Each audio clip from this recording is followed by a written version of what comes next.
ਸੁਣਨਾ ਚਾਹੁੰਦੇ ਨੇ ਤੁਹਾਨੂੰ। हाँ मैं सो बहुत बहुत मैनू खुशी है कि मैनू इस दे काबिल समझिया आम आदमी पार्टी ने स्टेट गवर्नमेंट ने under the command of the honourable chief minister and party under the super command of our honourable Shri Arvind Kejriwal ji and our the special guide, the special advisor in the Punjab affair, Mr. Raghav Chadha ji, and other senior leaders of the Aam Aadmi Party has bestowed this responsibility upon me, and I assure all of them also that I'll go and provide the services, render it with the utmost sincerity.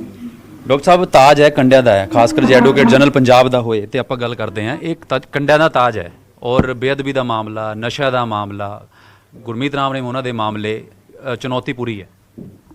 ਬਿਲਕੁਲ ਦੇਖੋ ਇਹ ਜਿਹੜਾ ਇੱਕ system ਹੁੰਦਾ ਜੀ, political system is divided into 3 parts. One is the executive system, other is the legislature system, the third is the judicial system, which is the higher system, because the judicial system is ultimately to test the actions of the executive and the political. So it is a onerous duty, and it is my duty also, because we have very cordial relations also with the our honorable judges also.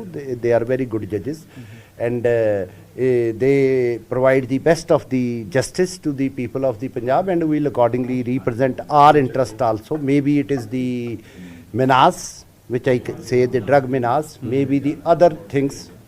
So ਜਿਹੜੀ ਵੀ ਚੀਜ਼ ਹੈਗੀ ਹੈ ਸਾਰੀ ਉਹਨੂੰ ਅਸੀਂ ਬੜੇ ਚੰਗੇ ਤੇ ਸੁਚੱਜੇ ਢੰਗ ਦੇ ਨਾਲ ਸਾਡੇ ਆਨਰੇਬਲ ਜੱਜਸ ਦੇ ਅੱਗੇ, ਸਾਡੀ ਆਨਰੇਬਲ ਹਾਈ ਕੋਰਟ ਦੇ ਲਈ ਦੇ ਅੱਗੇ ਜਾਂ ਹੋਰ ਸਬਆਰਡੀਨੇਟ ਜੁਡੀਸ਼ਰੀ ਦੇ ਅੱਗੇ ਪੇਸ਼ ਕਰਾਂਗੇ। ਕਿਉਂਕਿ ਚੁਣੌਤੀਆਂ ਕਿਸ ਕਰਕੇ ਮੈਂ ਕਿਹਾ, ਚੁਣੌਤੀਆਂ ਲਈ ਤਾਂ ਬਣੇ ਅਸੀਂ, ਐਡਵੋਕੇਟ ਜਨਰਲ ਬਣਿਆ ਕਾਹਦੇ ਲਈ ਹੁੰਦਾ? ਚੁਣੌਤੀਆਂ ਸਵੀਕਾਰ ਕਰਨ ਲਈ ਤਾਂ ਬਣਿਆ ਹੁੰਦਾ ਪਬਲਿਕ ਦਾ, ਤੇ ਉਸ ਚੁਣੌਤੀਆਂ ਨੂੰ ਅਸੀਂ ਸਾਂਭਾਂਗੇ ਪੂਰੇ ਵਧੀਆ ਤਰੀਕੇ ਨਾਲ। 8 ਵਾਰ ਤੁਸੀਂ ਪ੍ਰਧਾਨ ਰਹੇ ਹੋ, ਅਸਿਸਟੈਂਟ ਸੋਲੀਸਿਟਰ ਜਨਰਲ ਰਹੇ ਹੋ, ਇਸ ਕਰਕੇ ਮੈਂ ਕਿਹਾ ਕਿਉਂਕਿ ਜਿਹੜੇ ਵਾਅਦੇ ਆਮ ਆਦਮੀ ਪਾਰਟੀ ਨੇ ਕੀਤੇ ਨੇ, ਚਾਹੇ ਉਹ ਮਾਈਨਿੰਗ ਮਾਫੀਆ ਦੀ ਗੱਲ ਕੀਤੀ ਹੋਏ, ਨਸ਼ੇ ਦੀ ਗੱਲ ਕੀਤੀ ਹੋਏ ਵੀ ਠੱਲ ਪਾਣੀ ਹੈ।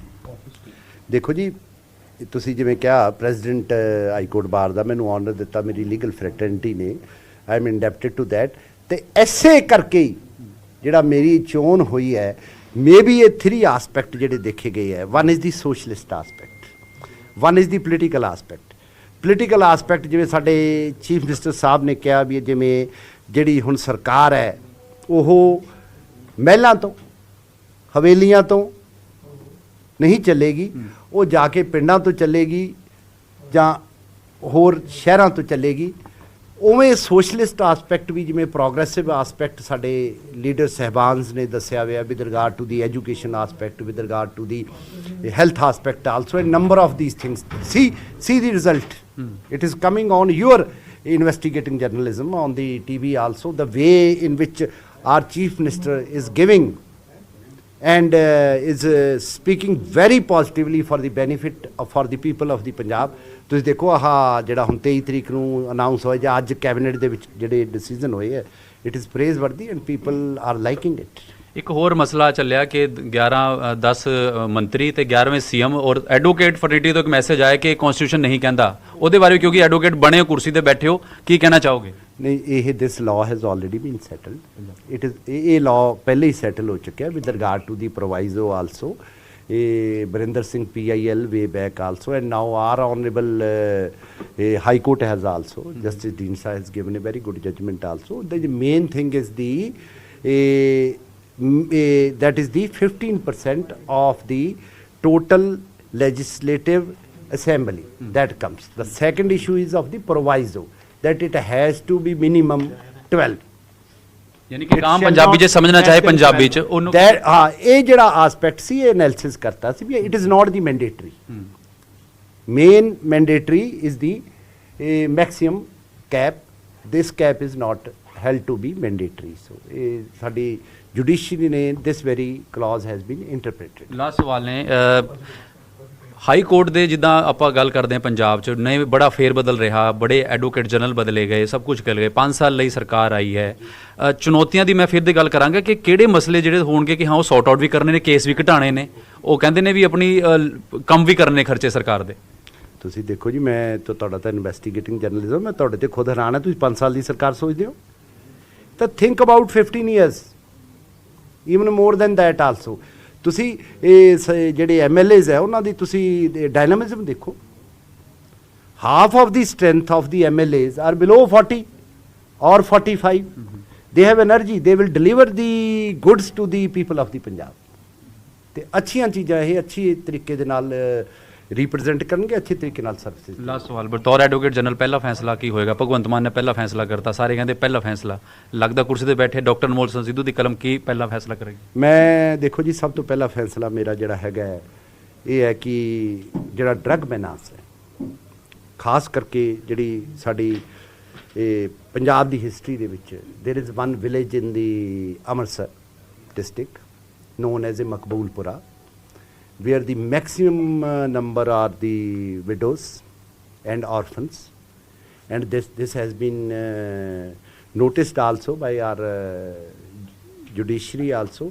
So I am taking this decision today that I'll work for the, as an advocate general, by taking only 1 rupees. The whole of my salary from tomorrow onwards will go to the Makbulpura village as a first my step, and I'll accordingly request the MLA of that Shrimati Jeevan Jyot Kaur, ਜਿਹੜੇ ਕਿ ਖੁਦ ਹੀ ਬੜੇ ਇਸ aspect ਦੇ ਵਿੱਚੋਂ ਬੜੇ ਅੱਛੇ social work ਕਰਦੇ ਆਏ, ਉਹਨਾਂ ਨਾਲ I'll talk to her also, and gram panchayat ਨਾਲ ਵੀ ਮੈਂ ਗੱਲ ਕਰੂੰਗਾ ਵੀ ਇਹ ਜਿਹੜੀ ਸੈਲਰੀ ਮੇਰੀ ਹੈ ਤੁਸੀਂ ਉਹਨਾਂ, ਹਾਂ ਉਹਨਾਂ ਦੇ orphanage Maqboolpur, so I work free, okay, without taking any salary, but 1 rupees I will take, ਹੈ ਨਾ। 1 ਰੁਪਏ ਦੀ ਕਈ ਵਾਰੀ ਰਿਵਾਇਤ ਆ, ਮੇਰੇ ਖਿਆਲ 'ਚ ਪਤਾ ਨਹੀਂ, ਮੇਰੀ ਨੌਲੇਜ, ਸਾਰੇ ਐਡਵੋਕੇਟਸ ਬੈਠੇ ਆ, ਤਾਂ ਕੰਟਰੀ ਦੇ ਵਿੱਚ ਕੋਈ ਇਹੋ ਜਿਹੀ ਐਡਵੋਕੇਟ ਜਨਰਲ ਦੀ ਕੋਈ ਹਿਸਟਰੀ ਪਹਿਲੀ ਵਾਰ ਨਿਊਜ਼ 18 ਤੇ ਤੁਸੀਂ ਅੱਜ ਐਲਾਨ ਕਰਤਾ ਹੈ। ਹਾਂ, ਮੈਂ ਕਰਤਾ। ਬਹੁਤ ਬਹੁਤ ਸ਼ੁਕਰੀਆ ਜੀ, ਥੈਂਕ ਯੂ ਜੀ। ਤਾਂ ਇਹ ਸੀਗੇ ਐਡਵੋਕੇਟ ਜਨਰਲ ਡਾਕਟਰ ਅਨਮੋਲ ਰਤਨ ਸਿੱਧੂ। ਨਿਊਜ਼ 18 ਤੇ ਐਲਾਨ ਕਰਤਾ ਕਿ 1 ਰੁਪਿਆ ਸੈਲਰੀ ਲਵਾਂਗਾ, ਔਰ ਜਿਹੜੀ ਇਹ ਸੈਲਰੀ ਬਾਕੀ ਹੈ ਇਹ ਮਕਬੂਲਪੁਰਾ ਜਿਹੜੀ ਨਸ਼ੇ ਦੇ ਕਰਕੇ ਉੱਥੇ ਵਿਧਵਾਵਾਂ ਨੇ ਡਾਕਟਰ ਜੀਵਨ ਜੋਤ ਕੌਰ ਦੇ ਹਲਕੇ 'ਚ ਉੱਥੇ ਜਾ ਕੇ ਉਹ ਗੱਲ ਕਰਾਂਗੇ, ਔਰ ਸਿਰਫ 1 ਰੁਪਿਆ ਸੈਲਰੀ ਆਪਣੀ ਨੇ ਡਿਸਾਈਡ ਕਰਤੀ ਹੈ। ਪਹਿਲਾ ਹੀ ਫੈਸਲਾ ਡਾਕਟਰ ਅਨਮੋਲ ਰਤਨ ਸਿੱਧੂ ਦਾ, ਪੰਜਾਬ ਦੇ ਨਵੇਂ ਐਡਵੋਕੇਟ ਜਨਰਲ ਚੁਣੌਤੀਆਂ ਲਈ ਤਿਆਰ ਨੇ, ਡਰੱਗਸ ਦੇ ਮੈਟਰ ਹੋਣ, ਬਾਕੀ ਜਿਹੜੇ ਮੈਟਰਸ ਹੋਣ, ਔਰ ਇਹੀ ਕਰਕੇ ਕਹਿੰਦੇ ਨੇ ਕਿ ਚੁਣੌਤੀਆਂ ਲਈ ਤਾਂ ਐਡਵੋਕੇਟ ਜਨਰਲ ਬਣਦੇ ਨੇ। ਵੀਡੀਓ ਜਰਨਲਿਸਟ ਰਜਿੰਦਰ ਦੇ ਨਾਲ ਉਮੇਸ਼ ਸ਼ਰਮਾ, ਨਿਊਜ਼ 18 ਚੰਡੀਗੜ੍ਹ।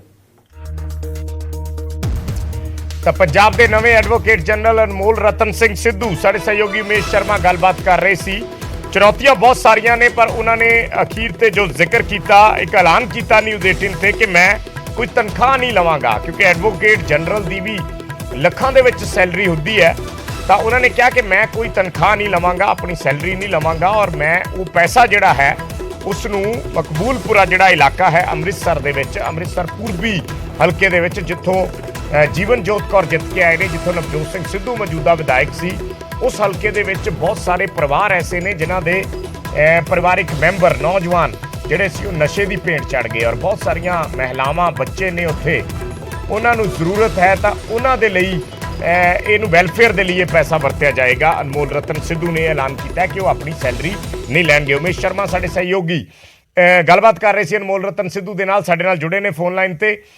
ਉਮੇਸ਼, ਇਹ ਇੱਕ ਤਰੀਕੇ ਨਾਲ ਇੱਕ ਟ੍ਰੈਂਡ ਜਿਹੜਾ ਹੈ ਇਸ ਸਰਕਾਰ ਦੇ ਵਿੱਚ ਸ਼ੁਰੂ ਹੋਇਆ, ਕਿਉਂਕਿ ਖੁਦ ਪਹਿਲਾਂ ਭਗਵੰਤ ਮਾਨ ਨੇ ਕਿਹਾ ਕਿ ਉਹ ਕੋਈ ਤਨਖਾਹ ਨਹੀਂ ਲੈਣਗੇ, ਕਈ ਹੋਰ MLA ਵੀ ਨੇ ਜਿਹੜੇ ਕਹਿ ਰਹੇ ਨੇ ਕਿ ਅਸੀਂ ਨਹੀਂ ਆਪਣੀ ਸੈਲਰੀ ਲਵਾਂਗੇ। ਹਰ ਕਿਸੇ ਦਾ ਆਪਣਾ ਆਪਣਾ ਸਰਕਮਸਟੈਂਸਿਸ ਹੁੰਦੇ ਨੇ, ਔਰ ਅਨਮੋਲ ਰਤਨ ਸਿੱਧੂ ਹੋਰਾਂ ਨੇ ਵੀ ਇਹ ਐਲਾਨ ਕਰਤਾ। देखो विजय, डॉक्टर अनमोल रतन सिद्धू ने साफ ऐलान किया न्यूज़ 18 ਤੇ ਕਿ ਉਹ 1 ਰੁਪਿਆ ਸੈਲਰੀ ਲੈਣਗੇ, ਔਰ ਜਿਹੜੀ ਬਾਕੀ ਦੀ ਬੈਨੀਫਿਟਸ ਨੇ ਸੈਲਰੀ ਦੇ, ਉਹ ਮਕਬੂਲਪੁਰੇ ਇੱਕ ਜਗ੍ਹਾ ਹੈ ਜਿੱਥੇ ਨਸ਼ੇ ਦੇ ਕਰਕੇ ਕਾਫੀ ਉੱਥੇ ਘਾਣ ਹੋਇਆ, ਔਰ ਕਾਫੀ ਵਿਧਵਾਵਾਂ ਨੇ, ਵਿਡੋਜ਼ ਜਿਹੜੀ ਨੇ, ਉਹ ਡਾਕਟਰ ਜੀਵਨ ਜੋਤ ਕੌਰ ਜਿਹੜੀ ਉੱਥੋਂ ਬਣੀ ਨੇ, ਉਹਨਾਂ ਦਾ ਹਲਕਾ ਹੈ, ਉਹਦੇ ਨਾਲ ਗੱਲ ਕਰਾਂਗੇ, ਔਰ ਉਹ ਜਿਹੜੀ ਫੈਸਿਲਿਟੀ ਯਾਨੀ ਕਿ ਉਹ ਸੈਲਰੀ ਦਾ ਪਾਰਟ ਹੈ, ਬਾਕੀ ਉੱਥੇ ਜਾ ਕੇ ਉਹਨਾਂ ਨੂੰ ਦਿੱਤਾ ਜਾਏਗਾ। ਤਾਂ ਨਿਊਜ਼ 18 ਤੇ ਐਡਵੋਕੇਟ ਜਨਰਲ ਬਣੇ ਨੇ। ਸਭ ਤੋਂ ਪਹਿਲਾਂ ਨਿਊਜ਼ 18 ਤੇ ਇਹਨਾਂ ਨੇ ਐਲਾਨ ਕੀਤਾ ਕਿ 1 ਰੁਪਿਆ ਸੈਲਰੀ ਮੈਂ ਲਵਾਂਗਾ, ਔਰ ਚੁਣੌਤੀਆਂ ਲਈ ਦੀ ਜ਼ਿਕਰ ਕੀਤਾ ਕਿ ਮੈਂ ਚੁਣੌਤੀ ਲਈ ਹੀ ਬਣਿਆ ਹਾਂ, ਇਸ ਕਰਕੇ ਐਡਵੋਕੇਟ ਜਨਰਲ, ਕਿਉਂਕਿ ਮੈਂ ਪੁੱਛਿਆ ਸੀਗਾ ਵੀ ਕੰਡਿਆਂ ਦਾ ਤਾਜ ਹੁੰਦਾ ਹੈ, ਤੁਹਾਡਾ ਡਰੱਗਸ ਦਾ ਮਸਲਾ ਹੋਏ, ਤੁਹਾਡਾ ਮਾਈਨਿੰਗ ਦਾ ਮਸਲਾ ਹੋਣ, ਗੁਰਮੀਤ ਰਾਮ ਰਿੰਗ ਉਹਨਾਂ ਦੇ ਮਸਲੇ ਚੱਲ ਰਹੇ ਨੇ, ਪੰਜਾਬ ਡਰੱਗ ਮੈਟਰ ਇੱਕ ਬੜਾ ਦੇਸ਼ ਦਾ ਹਾਈ ਪ੍ਰੋਫਾਈਲ ਮੈਟਰ ਹੈ, ਜਿਹੜਾ ਹਰ ਸਰਕਾਰ, ਹਰ ਐਡਵੋਕੇਟ ਜਨਰਲ ਲਈ ਇੱਕ ਚੈਲੰਜ ਹੈ। ਤਾਂ ਕਹਿੰਦੇ ਨੇ ਉਹ ਦੇਖਾਂਗੇ ਜਿਹੜੇ ਸਰਕਾਰ ਨੇ ਵਾਅਦੇ ਕੀਤੇ ਉਸ ਤਰੀਕੇ ਨਾਲ ਅਸੀਂ ਅੱਗੇ ਵਧਾਂਗੇ। ਔਰ 1 ਰੁਪਿਆ ਸੈਲਰੀ ਸਾਫ ਨਿਊਜ਼ 18 ਤੇ ਤੁਸੀਂ ਵੀ ਸੁਣਿਆ ਔਰ ਸਾਡੇ ਨਾਲ ਸਭ ਤੋਂ ਪਹਿਲਾਂ ਗੱਲਬਾਤ ਕਰਦੇ ਕਿਹਾ ਕਿ 1 ਰੁਪਿਆ ਸੈਲਰੀ ਲਵਾਂਗਾ ਔਰ ਬਾਕੀ ਦੀ ਜਿਹੜੀ ਸੈਲਰੀ ਹੈ ਉਹ ਮਕਬੂਲਪੁਰੇ ਜਾ ਕੇ ਉੱਥੇ ਜਾ ਕੇ ਉਹ ਡੋਨੇਟ ਕਰਨਗੇ ਔਰ ਚੈਲੰਜ ਲਈ ਤਿਆਰ ਨੇ। ਹੁਣ ਦੇਖਣਾ ਹੋਏਗਾ ਕਿਉਂਕਿ ਇੱਕ ਸਰਕਾਰ 5 ਸਾਲ ਦੀ ਹੁੰਦੀ ਹੈ, ਹਾਲਾਂਕਿ ਅੱਗੇ ਜਨਤਾ ਦਾ ਫੈਸਲਾ, ਲੇਕਿਨ ਇਹ ਚੁਣੌਤੀਆਂ ਕਿਤੇ ਨਾ ਕਿਤੇ ਡਾਕਟਰ ਅਨਮੋਲ ਰਤਨ ਸਿੱਧੂ ਨਾਲ ਜ਼ਰੂਰ ਨੇ। ਔਰ ਵੀ ਪੁੱਛਿਆ ਕਿ ਜਦੋਂ ਕਾਂਗਰਸ ਦੀ ਸਰਕਾਰ ਸੀ, ਤੁਹਾਨੂੰ ਵੀ ਜੇ ਯਾਦ ਹੋਣਾ ਕਿ ਉਸ ਟਾਈਮ ਵੀ ਇਹਨਾਂ ਦਾ ਨਾਂ ਚੱਲਿਆ ਸੀਗਾ ਔਰ ਬੁੱਕੀ ਵੀ ਆਗੇ ਸੀਗੇ, ਲੇਕਿਨ ਫਾਇਨਲੀ ਹੁਣ